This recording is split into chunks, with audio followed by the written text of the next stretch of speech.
Сәлем достар, бүгін біз бүйрекке пайдалы тағамдар туралы сіздерге бөлісетін боламыз. Күнделікті ішіп-жеп жүрген ас ауқатымыздың бүйрек жұмысына қаншалықты әсер ететінін білесіз бе? Бүйрек бұл адам ағзасындағы ең маңызды мүшелерінің бірі. Оның негізгі міндеті қандағы токсиндердің тазарту.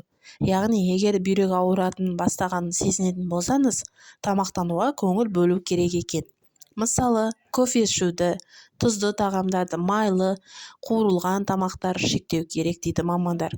Ендеше пайдалы тағамдарды тізіп көрсетейік. Гүлді қырыққабат. Бұл қырыққабатта А, В, К, С дәрумендерінің қайнар көзі болып табылады.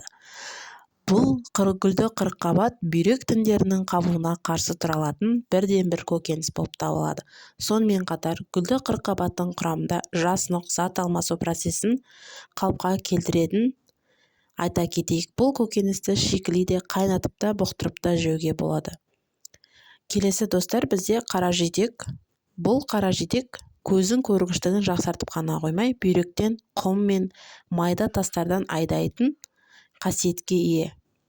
Қант диабетімен ауыратын жандардың бүйрек жұмысы да нашарлайды екен. Міне осындай ғалымдардың айтуынша қаражидек құрамында осындай әсерлерді болдырмауды атсалысатын болады. Қаражидекті үнемі жейтін жандардың бүйрегінде тас болмайтыны анық көрінеді. Келесі бізде зәйтүн майы. Басқа майларға қарағанда зәйтүн майы бағалы әрі пайдалы заттарға бай. Оның құрамында пайдалы май қышқылдары көп болса, фосфор жоқ деп айтуға болады. Зәйтүн майын бүйрек ауруына шалдыққандарға да, семіздікпен ауыратындарға да қолдану ұсынылады. Әсіресе иммундық жүйке бұзылғанда зәйтүн майын қолдану керек дейді мамандар. Тәтті бұрыш. Басқа көкөністер мен жемістер секілді тәтті болгар бұрышта пайдалы дәрумендер мен кальций элементтеріне бай. Көкөністе С дәрумені өте көп.